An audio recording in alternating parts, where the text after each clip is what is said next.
बिस्मिल्लाहिर्रहमानिर्रहीम। अच्छा, आज आपके पास ये सिस्टम ऑफ लीनियर इक्वेशन है, इक्वेशंस है, इसको हमने सॉल्व करना है बाय मैट्रिक्स इन्वर्शन मेथड। इसके कई मेथड्स हैं सॉल्व करने के, इनको साइमल्टेनियसली भी सॉल्व कर सकते हैं, यानी एलिमिनेशन मेथड लगा के, और सब्स्टिट्यूशन मेथड भी है। अब हम मैट्रिक्स इन्वर्शन मेथड से हम इसको सॉल्व करेंगे और देखेंगे कि मैट्रिक्स इन्वर्शन मेथड से इस सिस्टम ऑफ लीनियर इक्वेशन को कैसे सॉल्व करते हैं जब किसी लीनियर इक्वेशन में मल्टीपल वेरिएबल्स आ रही हो और इस तरह की जितने वेरिएबल्स हैं उतनी इक्वेशंस हो, तो आप उनको क्या कर सकते हैं, मैट्रिक्स इन्वर्शन मेथड से सॉल्व कर सकते हैं।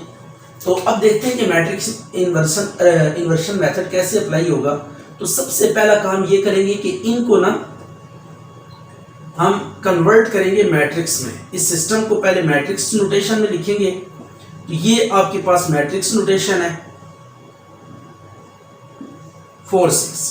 आपने ये जो कोफिशिएंट्स हैं इनको एक मैट्रिक्स में लिख दिया, x और y वेरिएबल्स को कॉलम में ले आए और 4 6 को भी हमने क्या कर दिया, कॉलम में। इनको अगर आप मल्टीप्लाई करें इन दोनों को, राइट हो गया, और अगर ब्रैकेट्स रिमूव कर दें तो आपके पास ये इक्वेशंस वापस आ जाती हैं।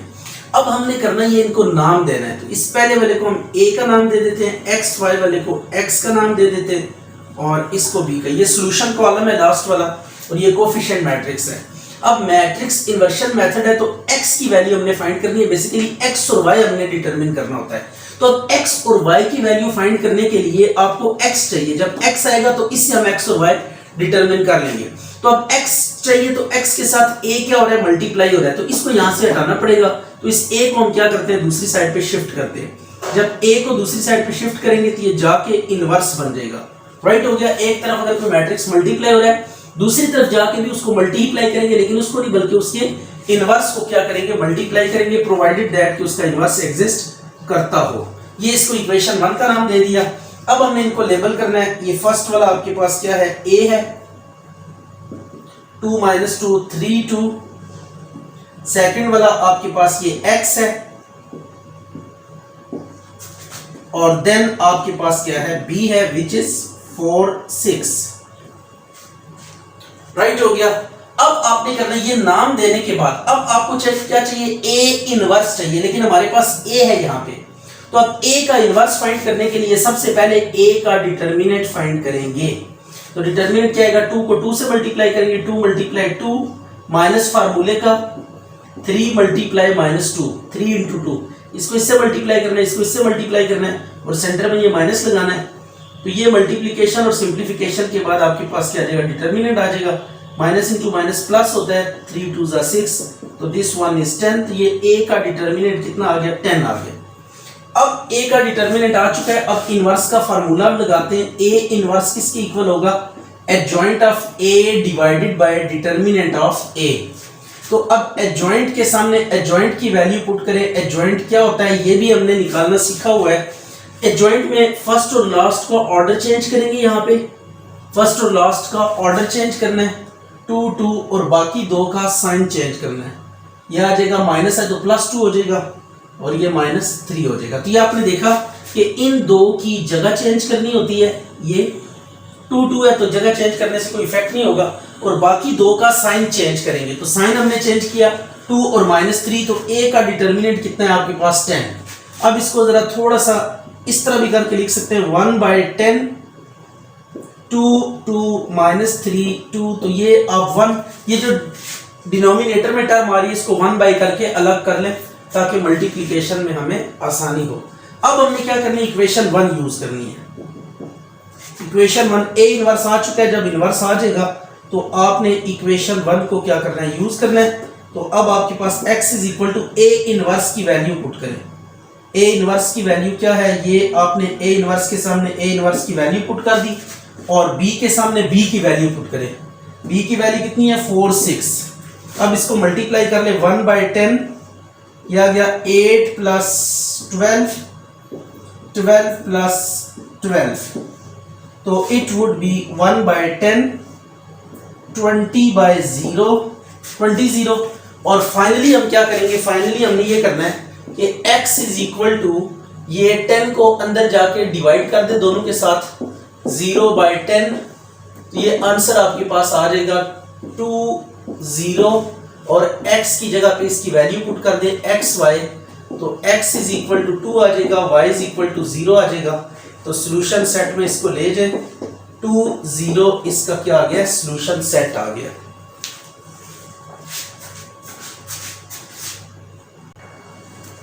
अच्छा जी, अब हम करेंगे Cramer's rule. Cramer's rule method apply करेंगे। क्रैमर रूल के लिए आपने क्या करना है, स्टार्ट वैसे ही लेना है कि पहले आप इसको मैट्रिक्स फॉर्म में लेकर आएंगे, फिर नाम देंगे, ये लेबलिंग की, और लेबलिंग करने के बाद आपने डिटर्मिनेंट फाइंड कर लेना है। यहाँ तक काम सेम टू सेम है, कुछ नया नहीं है। तो ये देखें आपने क्या किया, पहले ये आपको सिस्टम ऑफ लीनियर इक्वेशन था, इसके मैट्रिक्स फॉर्म में लिखा, फिर आपने क्या किया, इसको नाम दिया, और आफ्टर दैट आपने डिटर्मिनेंट लेके यहाँ पे आ गए। अब आपने x और y की वैल्यू फाइंड करनी है। तो क्रैमर्स रूल ने एक मेथड असाइन किया था, उसके अकॉर्डिंगली x जो होता है वो d1 bye determinant of a होता है। अब d1 क्या होगा, इसको जरा गौर से देखिएगा। d1 इस तरह होगा कि आपने a वाला मैट्रिक्स लिखना है, ये डिटर्मिनेंट के सामने डिटर्मिनेंट की वैल्यू। अब क्या करेंगे, अब हम ये करेंगे कि जो a वाला मैट्रिक्स है यहाँ पे आ जाइए, इसमें आप फर्स्ट कॉलम को क्या कर देंगे, छोड़ देंगे। x की केस में फर्स्ट कॉलम को हम छोड़ देंगे, सेकंड वाला कॉलम अपनी जगह पे एज इट इज लिखेंगे। राइट हो गया, फर्स्ट कॉलम को हमने ड्रॉप कर दिया। जहां पे आपने फर्स्ट कॉलम को ड्रॉप किया उसकी जगह पे सोल्यूशन कॉलम आपने इंसर्ट करना है। यहाँ पे सोल्यूशन कॉलम इंसर्ट करेंगे और यहाँ पे आपने डिटर्मिनेंट लिखना है। ये डिटर्मिनेंट बार्स लगानी है, स्क्वायर ब्रैकेट्स नहीं लगानी। राइट हो गया, ये x की वैल्यू सिंप्लीफिकेशन से आ जाएगी 4 2 8 माइनस 6 2 12 डिवाइडेड बाई, ये डिटर्मिनेंट ओपन किया है, 4 को 2 से और 6 को -2 से मल्टीप्लाई कर दिया, तो x आ गया 8 प्लस 12 ओवर 20। तो x is equal to 20 by 10, sorry ये 10 था डिटर्मिनेंट हमारे पास, तो ये 20 बाई 10, तो 10 से कैंसिल हो जाएगा, तो x इज इक्वल टू 2 आ जाएगा। अब इसके बाद आपने नेक्स्ट क्या करना है, y की वैल्यू के लिए आप क्या यूज करेंगे, y is equal to d2 over determinant of a, तो y is equal to d2 के अब सेकंड कॉलम को ड्रॉप करना है। इसका ना सेकंड कॉलम आप छोड़ देंगे, फर्स्ट वाला एज इट इज लिखेंगे, सेकंड नहीं लिखना, सेकंड की जगह पे सोल्यूशन कॉलम आपने इंसर्ट करना है। तो 2 3 4 6 डिवाइडेड बाय a का डिटर्मिनेंट कितना है 10, तो y is equal to 2 6 12 3 4 12 divided by 10, तो ये 0 बाय 10, तो 0 बाय सम 1 0 आ जाएगा। तो ये आपके पास क्या आ गया, सोल्यूशन सेट आ गया। तो सोल्यूशन सेट को कैसे लिखेंगे, 2 और 0, तो आंसर जो मर्जी मेथड आप अप्लाई करें, आंसर आपके पास क्या आएगा, सेम ही आएगा। अच्छा, अब इसको हमने सॉल्व करना है क्रैमर्स रूल मेथड से। तो सबसे पहले आप क्या करेंगे, इसको मैट्रिक्स फॉर्म में लिखेंगे, -2 x y -6 10, ये आ गया। अब आपने इसको लेबल करना है, ax is equal to b, तो a आपके पास कितना आ जाएगा 3 5 -2 x आ जाएगा कितना xy, और b है आपके पास -6 10। ये उसी तरह आपने मैट्रिक्स नोटेशन में लिखा, लेबलिंग की, और अब आपने क्या करना है, a का डिटर्मिनेंट लेना है। a का डिटर्मिनेंट क्या होगा, 3 को 2 से मल्टीप्लाई करना है, -5 को 2 से, ये 3 2 -6 आ जाएगा, माइनस प्लस 5 2 10, तो 10 में से 6 के बाकी 4, तो ये a का डिटर्मिनेंट आ गया। अब क्रैमर रूल यूज करना है, तो क्रैमर रूल का वही प्रिंसिपल है, x is equal to d1 over determinant of a। तो क्या करेंगे, जो फर्स्ट आपके पास कॉलम है उसको छोड़ देंगे, a का डिटर्मिनेंट 4 है, फर्स्ट कॉलम को आपने छोड़ देना है, सेकंड वाला एज इट इज लिखना है, और जो फर्स्ट कॉलम है उसकी जगह पे लिखेंगे -6 -10, ये 6 2 12 -10 2 20 अवर 4, तो ये आ जाएगा -8/4, तो इट वुड बी -2, तो ये x की वैल्यू आ गई। और इसी तरह आपने y की वैल्यू फाइंड करनी है, तो y के लिए क्या लिखेंगे, y is equal to d2 over determinant of a, तो d2 है आपके पास, सेकंड कॉलम आप छोड़ देंगे, 3 5 एज इट इज आ जाएगा, सेकंड कॉलम में -6 और -10 आप सोल्यूशन कॉलम को इंसर्ट करेंगे, ये आ जाएगा -30 माइनस प्लस 30 ओवर 4 तो ये 0 आ गया, तो y की वैल्यू कितनी आ गई 0। तो सॉल्यूशन सेट में हम क्या लिखेंगे -2 और y की वैल्यू 0। अच्छा जी, अब हमने लगाना है मैट्रिक्स इन्वर्शन मेथड। तो मैट्रिक्स इन्वर्शन मेथड के लिए आपने क्या करना होता है, ए इनवर्स फाइंड करना होता है। कैसे, देखिए ए को हम दूसरी साइड पे स्विच करेंगे, ये x is equal to A inverse b आ जाएगा। इसको हम इक्वेशन 1 का नाम दे देते हैं। अब a इनवर्स को b से मल्टीप्लाई करेंगे, x आ जाएगा और वहां से फिर xy निकल आएगा। तो इनवर्स के लिए पहले a का डिटर्मिनेंट लिया। अब a इनवर्स का फॉर्मूला है हमारे पास एडजॉइंट ऑफ a और डिटर्मिनेंट ऑफ a। एडजॉइंट के लिए क्या करते हैं, एडजॉइंट के लिए हमने ये करना है, इन दो की जगह चेंज करेंगे, 3 और -2 की जगह चेंज करें, -2 3 आ जाएगा और बाकी दो का साइन चेंज करना है, तो माइनस का प्लस हो जाएगा, प्लस का माइनस। तो ये आपके पास इनवर्स आ गया, -2 -5 2 और 3। तो दिस इज इनवर्स। अब इनवर्स के बाद आपने क्या करना है, 1 को अप्लाई करना है यहाँ पे और वैल्यू सब्स्टिट्यूट करनी है, मल्टीप्लिकेशन करके कंपेयर करेंगे, आंसर आ जाएगा। यह आ जाएगा 1/4 -2 -5 2 3 और b है आपके पास कितना -6 -10। यह आ जाएगा 1/4 12 -20 और ये आ जाएगा आपके पास 5 6 are 30 -10 3 are 30। ये अब आ जाएगा 1/4 -8 0, ये x आ गया। अब आपने करना ये है कि x की जगह पे x की वैल्यू पुट करनी है।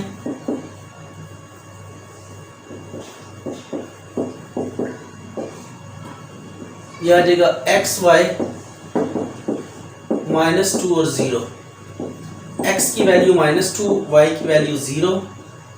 तो सॉल्यूशन सेट क्या आ जाएगा -2 एंड 0। ये है जी आपके पास matrix inversion method and Cramer's rule कि किस तरीके से क्रैमर रूल और मैट्रिक्स इन्वर्शन मेथड को यूज करते हुए आप सिस्टम ऑफ लीनियर इक्वेशंस को सॉल्व कर सकते हैं। अच्छा जी, अब ये क्वेश्चन है, the length of a rectangle is 4 times its width, the perimeter of rectangle is 150 centimetres, find the dimension mean length और विड्थ फाइंड करनी है। तो late x and y be the length and width of rectangle respectively। अब question की statement, the length of a rectangle is 4 times its width. कहते हैं कि length को अगर हम कंपेयर करें विड्थ के साथ तो length is 4 times width, right हो गया। तो लेंथ आपके पास कितनी है, x है और विड्थ आपके पास y है। तो इसको आप x - 4y is equal to 0, ये 1 का नाम दे। अब सेकंड चीज है पेरीमीटर, आपको दिया हुआ है। पेरीमीटर क्या होता है, इसको भी देख लेते हैं जरा। पेरीमीटर आपके पास है 150 सेंटीमीटर। पेरीमीटर होता है सम ऑफ ऑल साइड्स। रेक्टेंगल में ये साइड और ये साइड इक्वल होती है, मीन ये x है तो ये भी x होगी और ये वाली साइड और ये वाली साइड आपस में क्या होती है, इक्वल होती है। तो ये अगर y है तो ये भी y। अब इन साइड्स का सम करेंगे तो आपके पास क्या आ जाएगा, पेरीमीटर आ जाएगा x + y + x + y is equal to 150। x और x 2x, y और y 2y is equal to 150। 2 common ले लें तो x + y is equal to 150। तो आपने क्या करना है, 150 डिवाइडेड बाई 2 करेंगे, x + y is equal to 75। ये इक्वेशन 2 आ गई। अब इन दोनों इक्वेशंस को हम यहाँ पे लिखेंगे, x - 4y is equal to 0 और x + y is equal to 75। अब इसको मैट्रिक्स फॉर्म में लेकर आए, 1 - 4 1 1 और ये आ गया x y 0 एंड 75। अब आपने इसको लेबल करना है, ax is equal to b, x is equal to a inverse b। इस पे दो मेथड्स हैं, क्रैमर्स रूल भी आप लगा सकते हैं और मैट्रिक्स इन्वर्शन मेथड भी। आपने दोनों मेथड से सॉल्व करना है। मैं एक से मैं सॉल्व कर देता हूँ और एक से आप खुद सॉल्व कर लीजिएगा। अब आपके पास ये आ गया। अब इनकी लेबलिंग करेंगे, पहले को a कहेंगे, दूसरे को x कहेंगे and the rest one is what b 0 and 75। अब a का डिटर्मिनेंट और इन्वर्स फाइंड करना है। a का डिटर्मिनेंट कितना आएगा 1 1 ज़ा 1 माइनस 4 1 ज़ा 4, तो a determinant 1 plus 4 it would be 5। And inverse calculate करते हैं। इन्वर्स का क्या फार्मूला है, एडजॉइंट ऑफ a और डिटर्मिनेंट ऑफ a। एडजॉइंट के लिए क्या करते हैं, एडजॉइंट के लिए पहले और आखिरी की जगह चेंज करेंगे, 1 1 बाकी दो का साइन चेंज कर देंगे। ये आ गया, a का डिटर्मिनेंट 5 हो गया, तो इट इज a इनवर्स। तो अब a इनवर्स कितना आ गया आपके पास, a इनवर्स आ चुका है जी, a inverse is equal to 1/5 1 4 minus 1 1, right हो गया। अब 1 को इम्प्लाई करें, x is equal to a inverse b, a की वैल्यू 1/5 1 4 माइनस 1 1 और b की वैल्यू 0 और 75 आ गई जी। अब इसको मल्टीप्लाई करें, 1/5 0 प्लस ये 300 आ जाएगा और 0 प्लस 75, राइट हो गया। अब आपने क्या करना है, 300/5 और 75/5 इसको अंदर डिवाइड कर दे दोनों के साथ, और इधर x की जगह पे ना xy पुट कर दे वैल्यू, x की वैल्यू xy, ये xy आपने सब्स्टिट्यूट कर दिया और ये आ जाएगा 5 6 60 और 5 कितने ज़ा 75 होता है 15 ज़ा, ये आपके पास आ जाएगा xy, ये आ गया x इज इक्वल टू 60 और y is equal to 15। x आपके पास लेंथ है, तो length is equal to 60 centimetres और ये विड्थ है y, तो width is equal to 15 centimetre. ये आंसर आ गया।